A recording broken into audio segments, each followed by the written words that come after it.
Welcome to Buckets, coming to you from the Tommy John Home Studios. My name's Matt Moore. I'm the senior NBA writer for the Action Network, joined by Gilles Gallant. You know him from the Touchdown Show. You know him from props all over Action Network. He's in the Action Network app at GDog5000. Did I get that right? 5,000. That's correct. GDog5000. And it gets more respectable and serious every time that I say it. Brandon Anderson, NBA futures analyst, is here with me as well. He's at Wheaton Brando because he refuses to update things from long, long ago. I'm an HP Basketball, which is the name of a blog I started in 2007. So Long ago. I really can't. I really can't talk. That's very old. Today's show. We'll talk about the NBA playoff series and the shocking developments that have occurred over the weekend. The zigzag, snip, snap, snip, snap from The Office of the NBA series as they have unfolded. And of course, we'll give you best bets. We got two of the best in the business for props. We've got, of course, it's Brandon Anderson. So we've got escalators, we've got alt plays, we've got sharp plays from Gilles Gallant, all sorts of great stuff in the Action Network app, which you should check out right now. Download it. If you're listening to this podcast and you're like, yeah, download the app, but you haven't, okay, I am telling you very seriously, you will like it. Like, you will download the app and be like, oh, okay, this is pretty cool. Our API is extremely fast in terms of tracking the live scores and what the odds are. Our a plethora of options for you to track are all in there. Our new stat stuff for the props is really great. It tells you, it's got all the information in there on like last 5 games, trends, all those types of things. Check it out. You're going to get your money's worth. Go to Action Network, download the app in the Google Play Store or the App Store. You can also find us at youtube.com/The Action Network, where we host Buckets Live every Tuesday, Wednesday, Thursday, Saturday mornings, which I was like, yeah, we'll do a Saturday show because we're not doing the Sunday best bets. So I got to do a Saturday show. That one's been like one of the most popular ones. We have a great group of people there hanging out with us in the comments every Saturday. On these shows, not only are we giving out bets and talking through things, and you're hearing from people like Joe Dolera and Brian Fonseca and Kyle Murray from Roto Grinders, but you're also getting feedback on your bets. Like, I star the comments and we bring them back up and get the expert's opinion on your bets. So if you want to share your bets with the world or with us, you can do that at Buckets Live Tuesday, Wednesdays, Thursdays 10:30 Eastern, and Sunday 10:30 Eastern, Saturday mornings at noon. So check it out on youtube.com/The Action Network. Enough chit chat. Let's talk some basketball. All right. Cavs Pacers. All right. I bet Pacers in game 3 based off of what I thought was going to be the injury news, and I was wrong. I guessed that one wrong. I was very proud of myself, Brandon. I came back and I bet Pacers in game 4. The overreaction was wild to game 3. It was like, oh man, well, tough break for the Pacers. Guess that's it. Oh well. And I was like, they've won one game. And they had another game at home. To me, this always reeked of, especially after I went back and watched the film, this reeked of a good spot for the Pacers. So I'm going to victory lap here a little bit on getting Pacers right in that game. Should have gotten a lot more of the props right. Benedict Mathurin getting ejected. That was unfortunate in a game in which the Pacers scored a bajillion points. But in general, now, Brandon, I think that we're going the other way. And now everyone's like, well, it's a shame, Cavs. You just got the injuries at the wrong time. It's a shame. Oh well, we'll see you next year. And I'm like, no, because game 5's at home and game 7's at home. And so that means, like, if any team I think can rattle off 3 straight, it's the Cavaliers, who won 10 straight 3 different times this season. So my first reaction before we talk about Donovan Mitchell is, I think the Cavs are live in this series. I didn't want to bet it until I talked to you and Jill. What are your thoughts on the series? I think it's hard because how do we talk about it before Donovan? Because Donovan has been so good and so key in the series.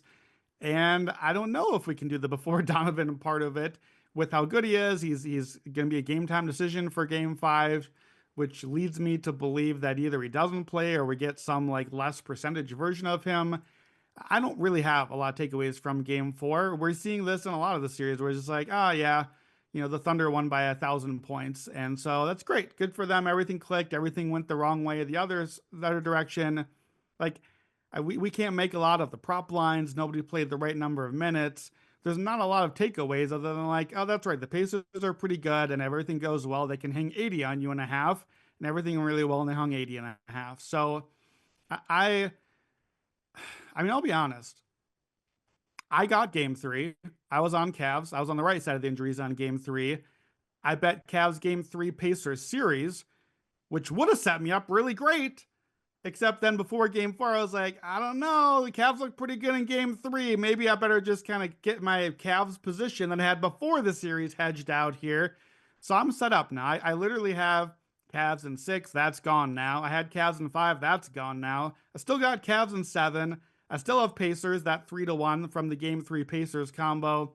It's too many. I'm losing with pretty much any scenario now. If the Cavs win in seven, I slightly profit, but it's not a good outcome because it's obviously so unlikely. I'm out. Like, I personally, as a better on the series, I've buried myself. I'm not going to lose too much. It's a slight loss with basically whatever happens at this point. I twisted myself into a pretzel. Every time the series zigged, I should have zagged and I went the wrong direction. To me, sometimes in a series, you just kind of have to admit, like, I missed it. I did not get this one. I don't know what's happening. I think that the Cavs, with a healthy enough Donovan, are live in games. You always want, if you want the 3-1 comeback, you want the one to be the favored team pre-series. Because you're right, you get home game five, you get home game seven. You win home game five, 3-2 feels a lot different than 3-1. Suddenly, that road game six is them fighting for their lives because they're like, we don't want to blow the 3-1 lead and have to go back to their stadium again. So, yeah, I think the Cavs are live, certainly. The question is how live and is it enough to bet it? And by my numbers, even though I thought the Cavs were commanding favorites at 2-1, now that they're this far down and factoring in at least some Donovan injury, I have the Cavs 17% to win the series. So that's live. Roll a die. Did you roll a one? 17%. Congrats. You were live to roll a one, but I don't want to bet on it, especially when it's like plus 250, plus 275. That's nowhere near the math. That's like half of what the number should be by my numbers. So I think the Cavs are alive. I think the Cavs are a lot more interesting going forward as a fan of the bracket and matchups and things to talk about. I think the Pacers are really not that great, and the Halliburton is still not playing well. I think the Pacers turned the corner the wrong direction, but are still up 3-1 and probably going to finish the series. I will say two things. One, you said you're at 17%. I'm at 27, so I'm right in line with market here. Its number at DK is 265. I'm at 268. If I like Cavs, that's close enough for me to bet it. So I think I'll probably get a bet in on the Cavs to win the Do, series do, do you outright. think that you're better off just doing the money line rollover method? Probably. Yeah. I think Seems that's like one of the it's less good content for us, right? Cavs and right. seven, much better content. But like if you want to bet it, if you agree, I think the rollover money line is probably the better way to get it. That is what Steve Fezzik refers to as the mechanical parlay, and I like that a Yeah. lot. The mechanical parlay, I think, is probably the better play there. Gilles Gallant. So let's talk Donovan Mitchell. Mitchell comes out for second half warmups, is going to take a shot, basically leans down to shoot, and then like all of a sudden something's wrong with his foot, ankle, and area. Didn't look Um, good. I was a little worried when I saw it. And mhm. especially, I mean, my first instinct was, are you actually hurt? You know, you're down 41 points. Maybe they're just waving the white flag, but he never really seemed to be that kind of player. But at the same time, now I'm looking at the game four spread. It's showing Cleveland -8 right now at home. So the market is kind of agreeing with you, Matt, that this is the spot for the Cavs to bounce back. And there are a lot of sports books right now that have Donovan Mitchell prop lines out, but a lot of steam to those unders, like a 28.5 points. You're starting to see it at -125 to the under. Same thing with the points, rebounds, and assist prop. So I think Brandon's kind of in line with that if we do see Donovan Mitchell, it's probably going to be a compromised Mitchell, which then just makes me concerned about whether you want to take them on a series price at plus 250. So I kind of feel like the market has got us cornered here. It's either you take the -8 and you feel great about it and you want to do the money line rollover, or you just kind of pass and say you're not going to be on the Cavs for this series. I think that's the only really way to go about it. So, and I think as well with Donovan Mitchell, I think if I was initially leaning, I don't think he's going to play. I think that injury is a lot more concerning than people are letting on to, especially for future recurrences of injury. So I got in this in trouble here last time. So I'm going to say this. I will hold off because I have to be sure Donovan Mitchell plays. I cannot risk not having Donovan Mitchell play. Yep. If Donovan Mitchell plays, I will bet Cavs money line immediately for Game 5. I know we'll bet spread actually. You mentioned the market. This opened 9.5. It's moved. It moved to 8, and now it's actually down to 7.5 at DraftKings. Um, a lot of that is extrapolation of Game 5. You're at home, must-win situation, elimination, etc. And then the move back is obviously Mitchell. I think that they sat him out and he sat out of precaution for it not being an ankle injury, but something else having to do with the back of his foot, and that's why they were being cautious. The MRI being negative is a very big deal to me. He didn't turn the ankle. He didn't land on it Does it wrong. rhyme with Schmachilles? Is that what we're And thinking of here? so you said it, not me. And so I just think that there's caution about it. I just think you have to be cautious about these things. When he's been dealing with a calf injury off and on, whenever you have a calf injury, that's the next thing. Is like because go back to the 2019 finals and KD, who was dealing with a calf injury, and they were like, well, it's just a calf injury. And so they push him and he comes back and then he tears it. Like that's what you're trying to avoid. But the being negative, all the Twitter doctors always talk about like the chain of muscles. It's like, yes, okay, well, one thing's weaker, the other one has to overcompensate. Like it all makes sense. right. I mean, he took 90 shots in 3 games. I'd imagine his calves are probably pretty sore at this point. He's been battling. I've been sticking up for him. I think he's been awesome in the series. The other thing, Brandon, I will tell you, don't you look at Halliburton's line to evaluate how he's played. Because I would tell you that one of the things that's most impressive to me about Tyrese dominates these games without even getting assists. Like he dominates them.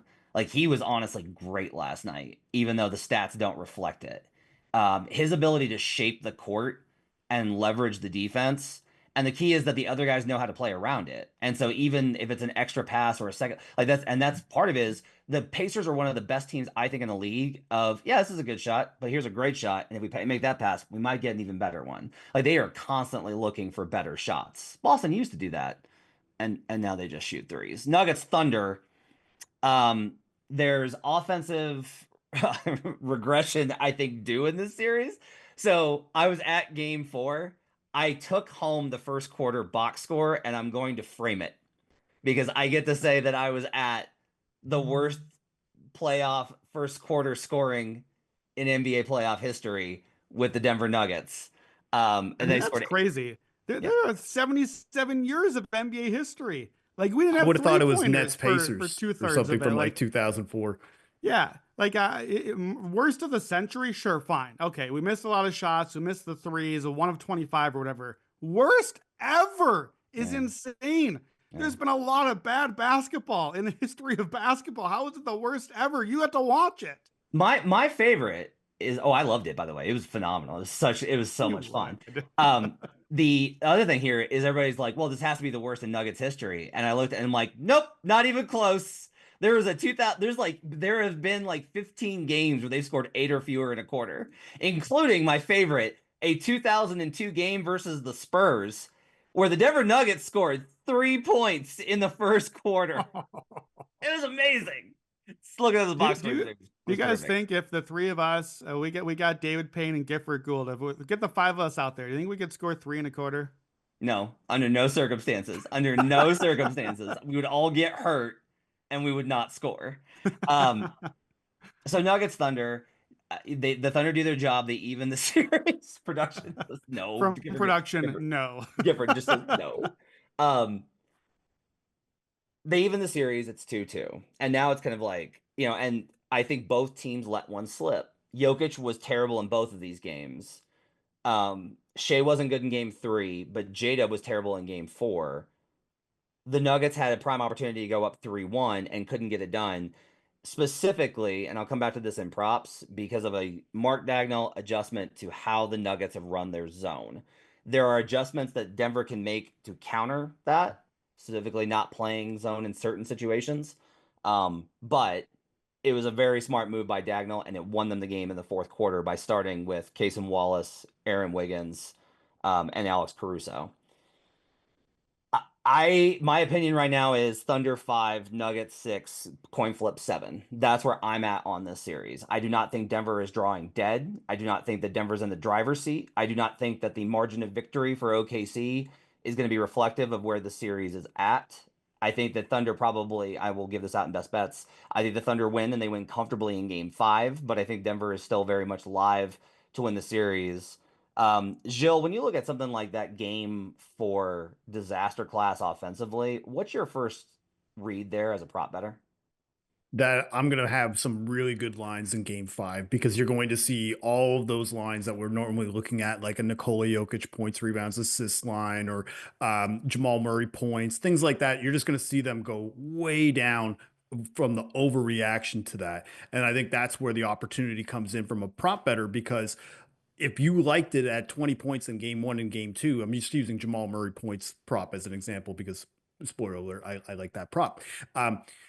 If you liked it in game 1 and game 2, but then you just saw that atrocity on the court in game 4, then you probably would think, okay, well, this is more of the same. And I find a lot of the time the market ends up thinking, well, what happened in game 4 is clearly what's going to happen in game 5. And I think a lot of the time people aren't really ready to adjust and zigzag, as you had said. So that would be the thing that I would say, is that when you see something like that, where it's such an offensive time of just where nobody can hit a shot, they're not going to miss shots forever. So I think that's the other thing too, is that you could actually have some really good opportunity with some shrunken lines on key players, especially star players like a Jamal Murray, who I expect to play 40 or more minutes. Brandon, can I interest you in the Denver Nuggets? You can. I think the Nuggets are being really underpriced right now. We have seen 4 games. We saw one of them where Oklahoma City ran and hid, just like the Pacers did last night, where the game was not a game and not a lot of the day to take away. That counts. They get the win. The other 3 games have been a very similar scripts. We've seen, to me, the Thunder looking like the better team, the Thunder feeling like the better team, the Thunder playing like the better team, ahead by 6, 7, 8, 10 points, somewhere in that range. But all of those games felt like, at the time, somewhere in there, that, oh yeah, the Thunder are pretty comfortable here. Thunder in control, the Thunder doing their thing. But other than game 2, I think, when they like really, really blew it open, other than that one, they're not able to blow it open. I've really, really been underwhelmed with the Thunder offense in this series, particularly like the Thunder half court offense when it's not Jokic turning it over 6, 7, 8 times like he did the first 3 games. When they got to grind out the offense, and especially late game when they got to get buckets, I don't like, is this a championship offense? I don't know if this is a championship offense, and I don't know if it is a beat the Nuggets series offense necessarily. Maybe that doesn't matter. Maybe the defense is so good, and defense is much harder to quantify. Maybe that closes so much of the gap and overtakes it that the offense just has to be fine. Maybe, but that's not usually what happens in NBA history. I think that the market is way too confident in the Thunder right now. I think there is a lot of value on the Denver Nuggets, and I thought there was value going into game 4, and the Nuggets lost the game. But that means that the market has to shift even further toward the Thunder, even though I think what we've seen is 1 easy Thunder win and 3 mostly coin flip games. And the Thunder finally got over the line in a coin flip sort of game. They really shouldn't have, but I think there's been 2 Nuggets wins that could have gone either way. And that could mean, oh, well, it's 4-0 and the series is over. But I don't really like, I wouldn't be surprised, Matt, if you're right that maybe there still is one blowout game coming, but that still means 2 other coin flippy sort of games. One of them, game 6 in Denver, which normally, you know me with game 7s. Normally, home team game 7 is the game I'm most certain of the outcome of. This OKC team, home game 7 with their guys I'm not sold on. I think I feel actually better about Denver home game 6 in elevation, short rest, the way Denver plays. They're the champ. They got the champ punch. I think that's the game I feel best about. So I think we get the Denver home game 6. I think we get somewhere in there the Thunder knockout punch game. But I think Denver is live to win the series. I think Denver could go to OKC and steal game 5 and then just go home and close it out. And we could just be a wrap here. I will be betting Denver to win the series. I would pick Oklahoma City straight up if you let me, but I think the odds are very clearly in Denver's favor. I think they're much more live than books are letting on right now. What do you make the Nuggets right now? What do I make the Nuggets right now? Here's as I stall verbally and I scroll will to my I will numbers. I will save you and I will say the current line at DK is plus 400 and I make Denver plus 338. So I've got about 62 cents of value on this. That's more than enough for me to bet into this. So we know my numbers are often much off from the market. I make by my numbers, I have Denver 42% to win the series. That would make them off the top of my head something like plus 140, I think. So far, far off from the market. I have Denver in six as where is this? Denver in seven, I have around 21%. Denver in six, also around 21%. Oklahoma City then only 58% to win the series. We're tied right now, and I don't necessarily feel like Oklahoma City is what a 10-point favorite in Game Five. One of Yeah. the games they're probably going to cover that number because that's what they've been doing all season. But it's not what they've been doing all series. That 10 points is about as far as they can get it. Then we get towards the end of the game, and Jokic and Murray and my whole thing with the Nuggets going into the playoffs was as a one-man team. This has not been a one-man team. I think Jamal looks good. Aaron Gordon has been awesome. Michael Porter Jr. has been a warrior playing through what he's doing. Brown's been good. Russell Westbrook largely overall has been pretty good. I was wrong. The others are showing up. This is a Denver team that I don't know if they can go like 5 more weeks of this, but this team playing right now, if you could capture that night to night, that's a team that can win the championship. I don't know if they can sustain 5 more weeks of attrition, but this is a Denver champion team that I didn't think existed, and I think does right now. And Oklahoma City looking a little worse than we thought they would be, and Denver looking like actual Denver. I just think we have to price this as a very live series and assume that Denver is has a very real shot of getting there. I was going to say that I feel like that the market is looking at game four and taking it almost verbatim as of how like a time capsule of the series when that game was played, what, 36 hours after that overtime game? The Nuggets just looked exhausted. Matt, you were there. I'm sure they looked tired legs like in that first half. They started to kind of maybe even play a little bit better in the second half, but What was your first indicator that they scored 8 points? I was looking at the field goal attempts and the pace, but yeah, absolutely. That could definitely tell me where we're at here in the series. And especially because of the fact right now that that total is back up to 220 and a half too. I think that's indicative of where we're probably going to see the Denver Nuggets team total probably go much higher than what we're seeing of what do they have 87 points in game four. So I think they're going to look a lot better in game five. So another important scheduling note here. If the Nuggets can, that's why winning game three was so important for them. It means that no matter what, there's a game six in Denver. Yep. Okay, no matter what, they get game six to avoid elimination in Denver. Okay. If they get it to seven, this is a huge part. That is the only spot in this series with an extra day of rest. They play Thursday, game seven would be Sunday. An extra day of rest for Denver is massive. And if you want, like, proof of this, both coaches were asked pregame yesterday about the short turnaround. Okay. Playing 35 hours later. Mark Dagnall was like, we haven't really talked about it. It's not really a thing. Like, it's not something we really consider. Like, both teams have to play at the same time. It's, this is the playoffs. This is how it is. No big deal. That's a coach of a team with a bunch of 25-year-olds. David Well, I was about to Adelman say, was like, yeah. yeah, I don't know what we're gonna do. We're just gonna try and go out there and give it our best. It was basically like Yeah. my old guys are about to fall over, but we're gonna do whatever we can to get it done. Well, Uh, and let me point out too on the rest thing, the days off are before game seven. That's going to help both teams, obviously. That also means game six in Denver in elevation is the last game at the end of the marathon before the little extra rest. Like that again is reason why Denver home in game six is a real mountain for Oklahoma City to need to climb. And like OKC is priced basically even odds right now to win in six. To win the next two games, books are giving us 50-50.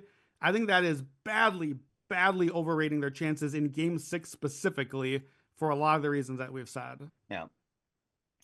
We mentioned at the top of the show that we're coming to you from our Tommy John home studios. That's because great games start with great underwear, and Tommy John makes the greatest.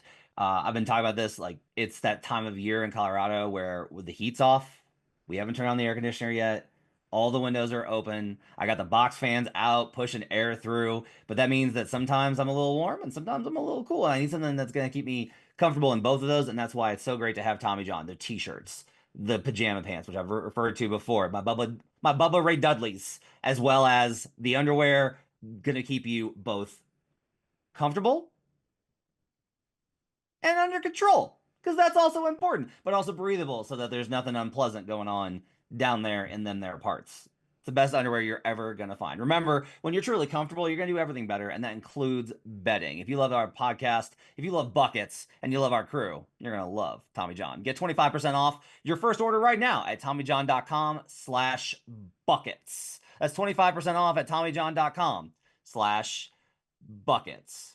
Tuesday, May 13th in the NBA playoffs. Let's do some best bets. We'll go around the horn. We'll give our best bets, and then we'll come back around and we'll do the cap. Because I screwed that up last night on Sunday, and it felt wrong the entire time. And I'm pretty sure I almost gave Joe Delara and Jim Turvey an aneurysm from me messing up our process on that. Brandon Anderson, give me the list of your plays for Tuesday. Yes, some of these should sound pretty familiar. In the first game, just one, we're going under on Tyrese Halliburton assists. Under 9.5, under 8.5, depending on the book. I like both of them. We'll talk about it. We're going over on assists. On Shai Gilgeous-Alexander, maybe you've heard me give out that play every single game so far.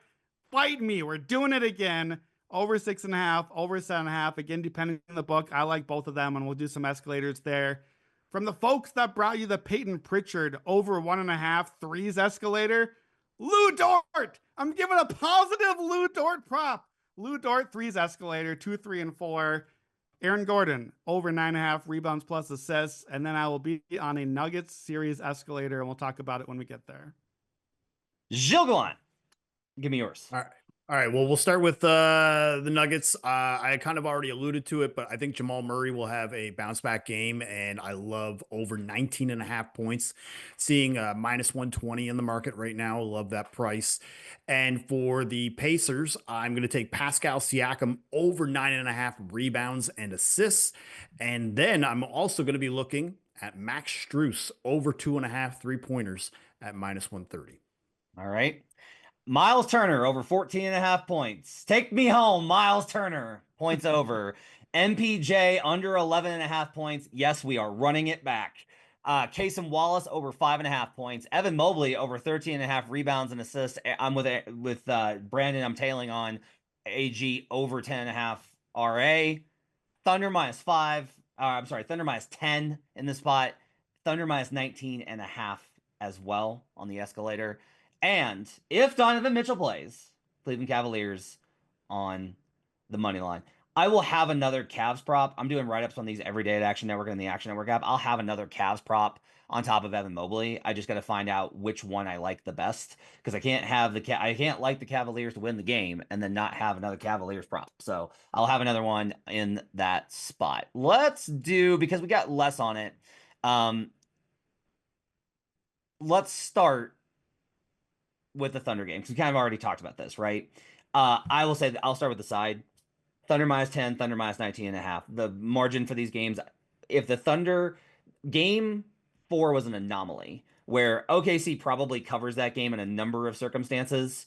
AG like pushing for the foul, getting a 3-shot foul, making one, having a lane violation, the Nuggets winning the tip, and him hitting a bank in 3. Like, the number of circumstances. Now, I could have lost that cover anyway, but I like OKC, especially in this spot. This to me, Game 5 is a Game 2 script.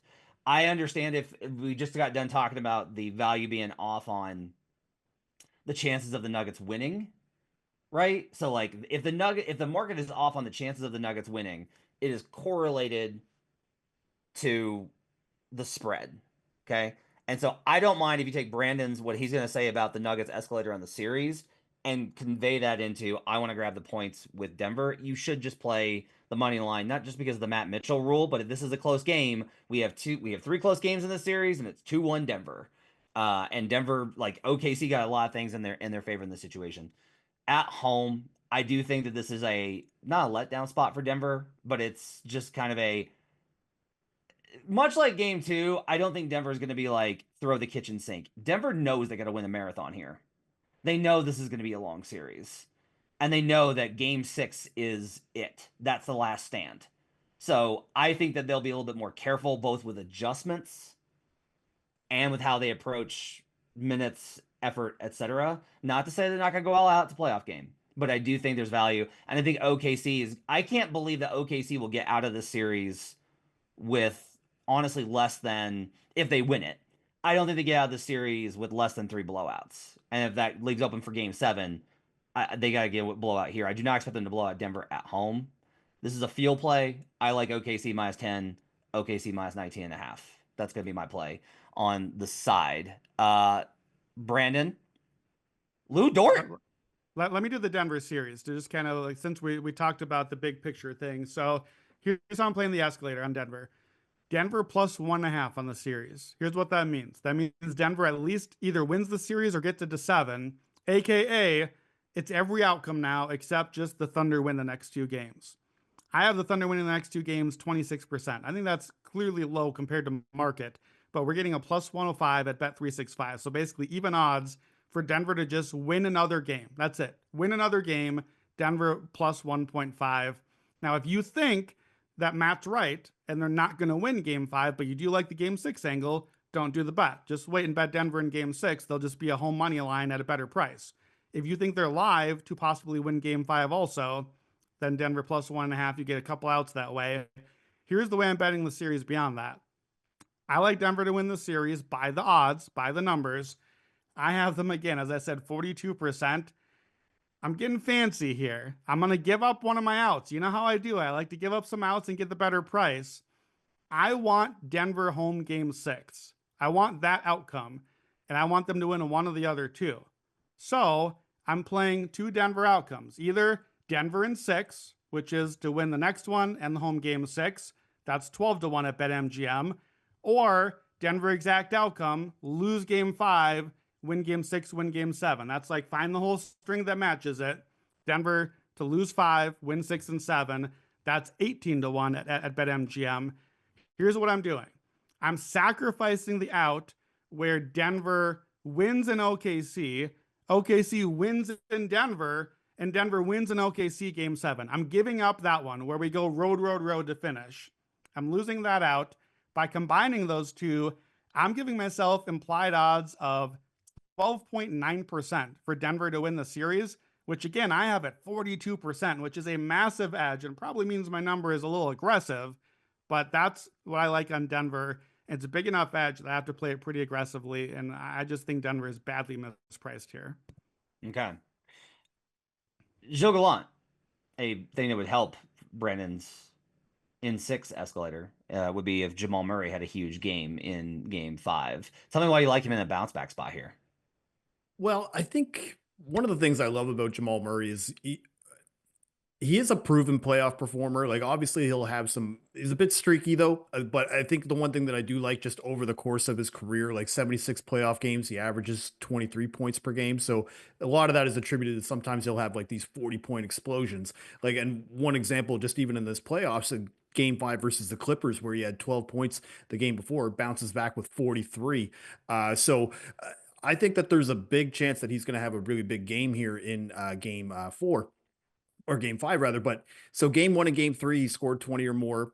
And one of the things I like to monitor, and part of this is an odds play, is just I like to look at how the market reacts to those kind of outcomes. So coming into game 1, his points line was 21.5. Then it dropped to 20.5 in game 2, 19.5 in game 3, then back up to 21.5 for game 4. Based on the way where I'm expecting his points and his minutes to come, this points line should probably be about 21.5 with steam to the over. So I feel like we're getting a little bit of value here, about a point of value.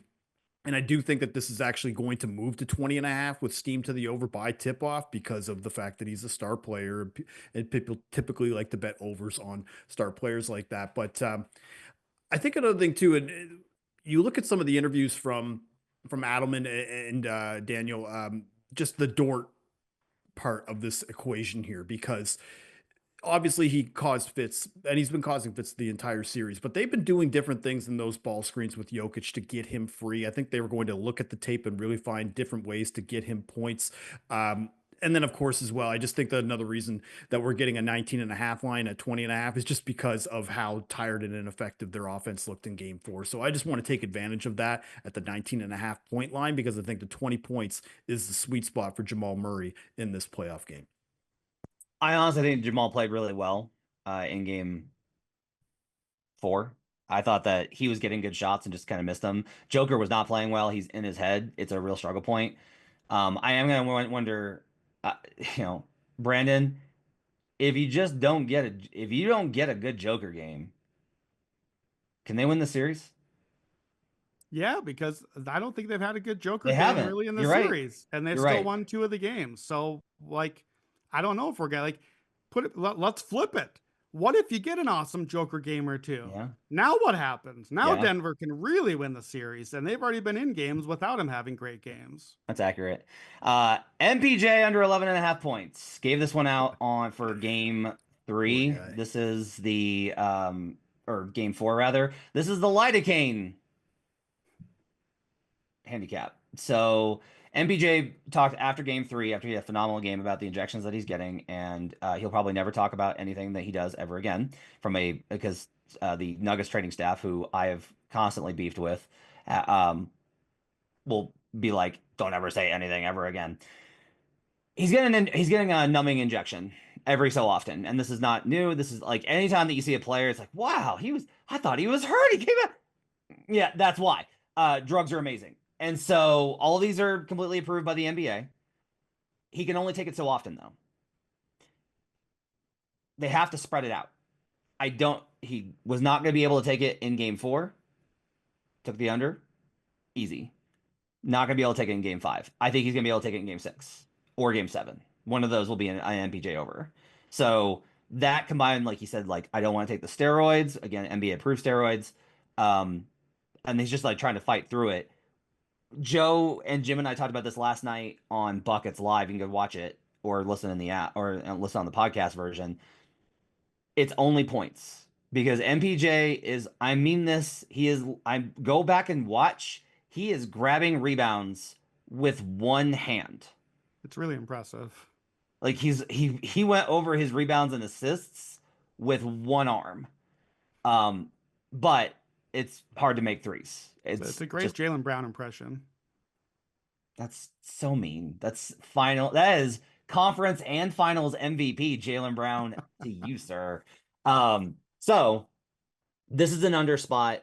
I think game 6 will be an over, is how I'm gonna play this. And if he misses in game 6, I will be back on it in game 7. Case and Wallace over 5.5 points. This is where I get into the zone.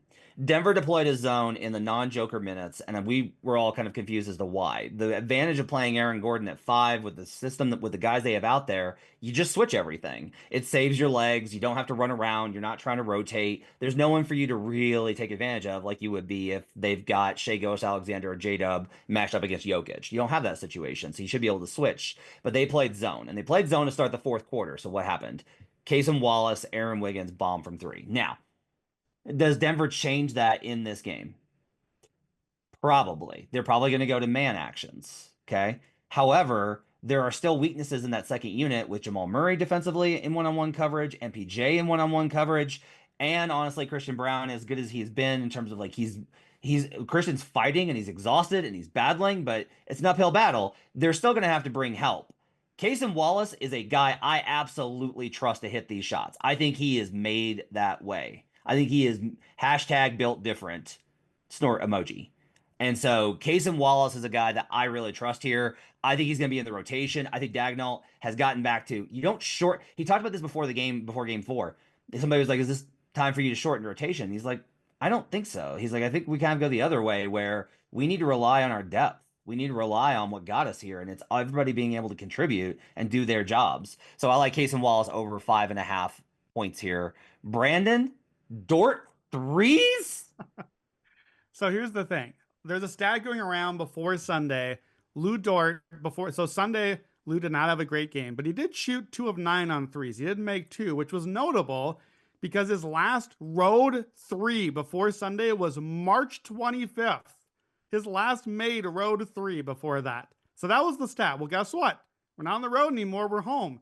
Here's a new stat for you. Last home game Lou Dort played in where he had less than 2 threes was February 24th. His home road 3-pointer splits are absurd this season. In home games, he has at least 2, 79% of the games this year, all 4 playoff games. So we're taking the over 1.5. Look, it's like almost minus 200. That should be almost minus 400. Don't care. Take it. That's where you start the escalator. He's made 3 or more 60% of home games. That's plus 168. 4 or more, he's done that in 36% of home games. That's plus 450. That's where the escalator stops. Because look, I don't think Lou Dort's actually a great shooter. And I'm not even positive he plays enough minutes now. That's part of your Cason Wallace cap is he kind of took Lou Dort's minutes down the stretch there. But if Lou's hitting shots, I think he stays out there. The last part of the escalator is 6-1 to lead the series in threes. Lou's leading in volume right now. He's got the most at 32 attempts. Aaron Gordon has shot 12 of 22. If Aaron Gordon keeps shooting 50%, I like my chances at cashing my Denver long shot bets to win the series. He's probably not going to. So then that opens back up. Aaron's made 12, Lou's at 8. We got Murray 9, Caruso 9. I think Lou is right in the mix then and has the volume. So 6-1. We hopefully get 2 more home games out of there. This is not the confidence I had in Peyton Pritchard volume because I don't think it's like, oh, he's going to be a blowout and we're firing away shots. This is not that. So don't go quite as aggressive. But Lou Dort threes, 2, 3, and 4. I love the door prop too, because the one of the things about it, Brandon, is I feel like you'll know by the first quarter where we stand on that. Because if again his shot isn't hitting, they have so many other options on the bench that they'll just kind of rotate and go from there. So that's one of those props that is I like because I feel like you could just probably have those 2 hit within the first 6 minutes of the first quarter. Yeah, and if not, you probably already lit your money on fair and you can at least go on with your life then. Shai Gilgeous-Alexander assists. I don't really need to make the cap. Listen to all the episodes that we've done so far. The number is still bad, okay? Here's how bad the number is. He had 19 potential assists in game 4. All 4 games, he's led all players in potentials and assists, even though his teammates are converting 36% of his potentials. You should be over 50. For the season, it's 53%. But here's how bad the number is. Even if his teammates still can't hit the broadside of a barn, my God, Isaiah Hartenstein, can you make a push shot? You're not an 83% floater shooter. I know that stat's not the real number. Somebody make a shot. If he gets 20 potentials, which is what he's averaging, even if Oklahoma City still only makes 36% of them, like they have been, it's still a bad number. He's still supposed to be at 7.9 assists per game. We can play over 6.5, around minus 145, over 7.5 plus 126. I like both of those. I'm going to be a little less aggressive on like the double-double, triple-double stuff. Probably not. I think I'm done with that for now because please will someone make a shot and earn my trust back on OKC. But the numbers are there. I'm a slave to the numbers. I'm still playing Shai. And most assists in the round. You're going to have to play this before Monday night probably. So hopefully you're listening today. Plus 750. Look, right now, Shai's got 29 in 4 games. Julius Randle is our new assist god, apparently. He has 29 in 3 games. That seems better. Except, it's not really better. It matters how many games we're playing. So unless you think Minnesota goes to game 6 and 7, which they could, I don't think that. If that series is shorter, because Julius is playing so well, he gets less games. And now Shai can pass him with the game 6 and game 7 that Julius might not even get. Hallie's not getting the assist. Joker's yet to hit 7 in the series. Even with Shai's teammates missing literally everything, he's still 8, 8, 7, and 6. So he still goes over these props. Still like him for assists in the round. I'm just playing it to its dying breath on Shai assists every way I can get it, Matt. All right. Let's go once more, Brandon. Hit me with Aaron Gordon, and then we'll switch to the other series. Yeah, Aaron Gordon, a lot of offensive rebounds this series. He had 1 game with none. He has 5, 7, and 7 offensive rebounds in those games. That's not just the total rebounding number. He's had a 14 rebound game, a 16 rebounding game. He's averaging for the series 15 rebound chances, almost 11 rebounds a game. I looked at just the over rebounds number, but I also like his assists. And you talked me into the assist line. He's at 5 and 6 assists the last 2 games. His potentials are over 10 assists per game in that stretch. Kind of using him in the Draymond role, the way that they're playing him, the way that they're spacing things out. So I like rebounds and assists. Over 10.5 at FanDuel is just about even odds. You can get that over 9.5 at more juiced if you want a more sure bet. I looked at the over 6.5 rebounds at pretty even odds if you just want the rebounds. We settled on, for me, I'll take the over 10.5 rebounds plus assists. Slight escalator on a double double, it's plus 450. Don't go too crazy, because even if we get the double digit rebounds, Aaron Gordon's the sort of dude in the Draymond role that he might not necessarily hit 10 points.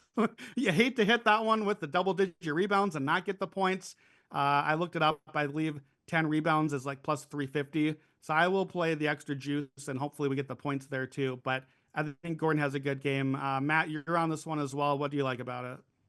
So Joker's in the bad place, and I don't know if he's going to get out of it. And he really is baffled by this defense and doesn't know how to attack it. He doesn't trust his jumper. He's overthinking everything. And so one of the things that they're trying to do is they're trying to initiate with other guys, because hey, a good way to get your guy going is if they have to deal with Jamal Murray and Aaron Gordon driving and are actually like, we're getting killed on these. That opens up the possibility of Joker being able to get catches and then finish and then maybe get his offense going. That actually happened in game 4, and Joker missed layups. That's how much he's in his head and how good the defense has been on him by OKC. But Aaron, especially because they've kind of gone away, like this is it time. No more DeAndre Jordan, no more Zeke Naji, no Vlatko Chanchar.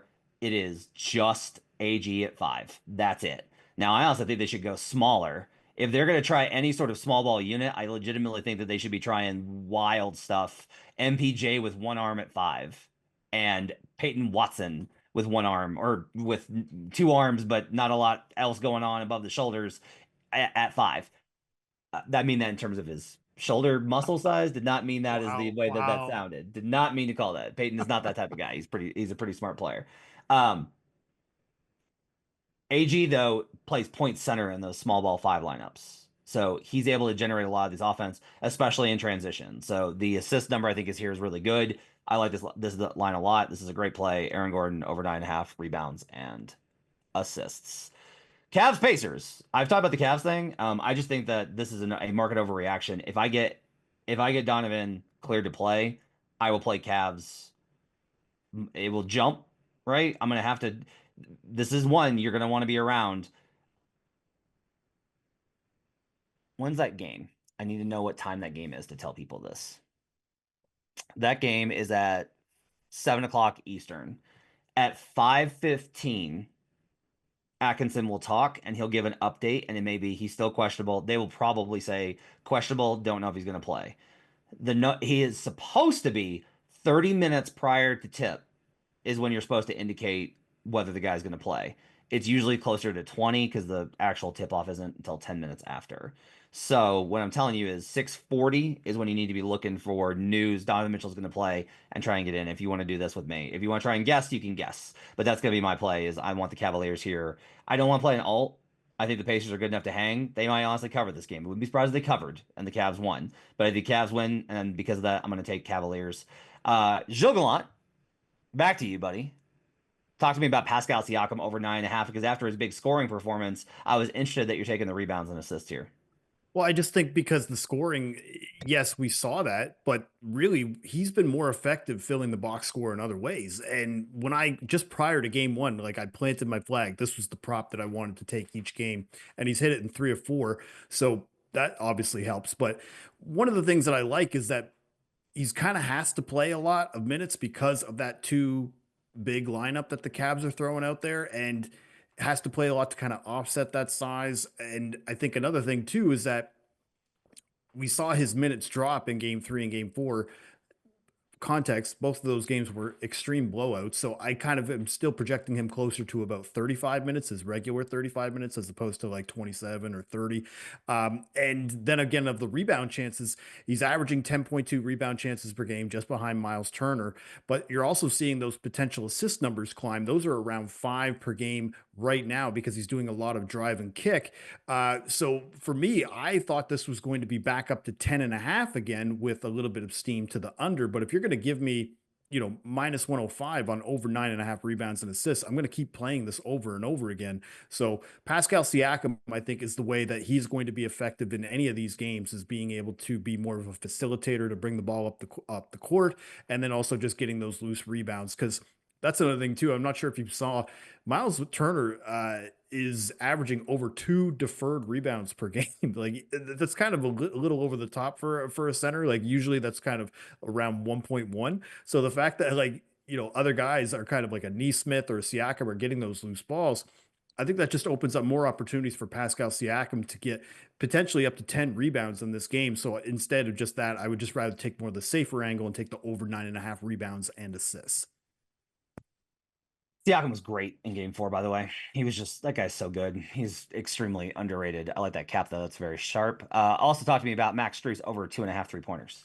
Well, I think you could feel good about this one with or without Donovan Mitchell, but let's just pretend like if Donovan Mitchell isn't going to play, because if Donovan Mitchell doesn't play, we've seen how Max Strus and Kenny Atkinson rotates his minutes, and he actually sees about an 8-minute bump in games without Donovan Mitchell this year, and is clear. So 8 games this season that he has played with Donovan Mitchell out of the lineup, he has cleared this 3-point line in 6 of those games for over 2.5 3-pointers, averaging just over 8 3-point attempts per game in those contests. And part of the reason why I gravitated to the 3-point line instead of his points line, which is 11.5, is because he's already cleared this in 6 of 8 playoff games. He's averaging just over 8 again, 3-point attempts per game, which is top 10 in the postseason. 75% of all of his shots are coming from behind the arc.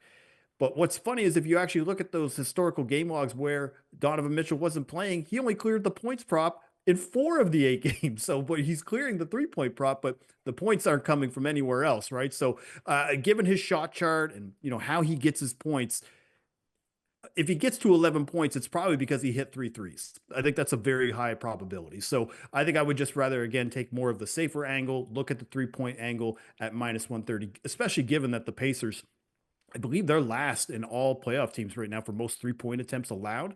So I think that just kind of feeds that into Strus Moose to get 3 3-pointers in this game. Typically, I would be worried about minutes because to me, the matchup here is not good.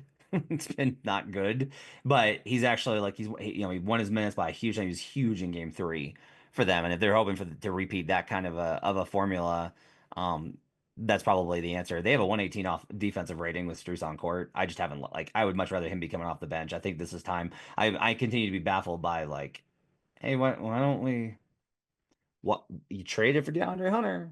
Why don't you play DeAndre Hunter? We could just do that, but they're not going to, which is why I think Gilles' play is very smart. Hey, Brandon, I got a Max Strus angle for you. How about Okay. a Max Strus bomb from the guy that brought you Max Strus Finals MVP? That went so well for me. He shot like 0 for 1,000 in game 1. Here's your Max Strus bomb. Max Strus has 28 rebounds this series. That is 3 off the lead. Jared Allen has 31. Strus and Mobley are at 28. Mobley missed a game. Turner's at 29. Jared Allen had 2 rebounds last game and could not get on the court. If this series ends in 5 and Jared Allen doesn't play a lot again, so the series goes the pace. If it goes 7, this bet is dead. It's not happening. If it ends in 5 and Jared Allen can't do much, Max Strus is effectively 1 off the rebounds lead, 1 behind Turner, tied with Mobley. He's 75-1 to lead the series in rebounds because he's Max Strus. What a ridiculous name to lead the series in rebounds. It's a 0.1 unit play. You're betting on the Pacers win in game 5. Allen's bad again. Strus is getting 6, 7, 8 rebounds. Even if we split the 75, I'll take a pretty nice win on a 75-1. So there's your Max Strus long shot of the year from me. Bet 365, 75-1 series rebounds leader. Let's hope it ends in 5 for that one. My real prop here is Tyrese Halliburton assists under. Matt, you think he's playing well. I don't think he's playing that great. I'm worried the wrist is still bothering him, but whatever is happening, he's not getting assists. Maybe it's because he's playing well and letting his teammates do the work. Maybe it's the way the defense is doing. I don't have a good answer. I just know it's not happening. He's had 4, 5, and 5 assists the last 2 games from the guy that bet him as assist leader on the series. It's not going great, Bob. It's not fun out here. He's not doing it. He's had 12 potentials or less all 3 of those games. Now, look, He played 26 minutes and 30 minutes the last two games because they're both blowouts. So I thought, okay, well, let me be careful here. Let's adjust up for minutes, assuming that we're going to get to go a full minutes load here. Well, he still gets to like 6 and barely under 7 assists in those games. We're getting under 9.5, around minus 150, under 8.5, plus 114, plus money under 8.5. The way that the series has looked the last 3 games, that number is way too high. I think the market is still far too high in Halliburton's assists. I'm not sure yet how worried I should be about him going forward in a potential next series, but I have to say, Nembhard is 200 plus 200 to lead the series in assists. He's 3 ahead of Halliburton right now, and he's had more potential assists the last 3 games than Halliburton, and he's 3 ahead. Again, if you think the series ends quickly, if it ends in game 5, that's a lot of ground to make up for a Halliburton that's not getting a lot of assists. I don't know that I can really play much on it because I'm already invested in Halliburton at minus 250 pre-series. If you didn't play that, good on you. Play Nembhard instead. I think that's a pretty bad line for him, and it fits with the Halliburton assist unders. Halliburton is still 4th in potential assists in the second round amongst all players, and he is 2nd in secondary assists. He's getting the hockey assists. Brandon, do you want to know where I think this is a theory? I gotta check some other stuff to find the number. Do you remember where I think his assists are going? I think they're getting eaten up by fouls.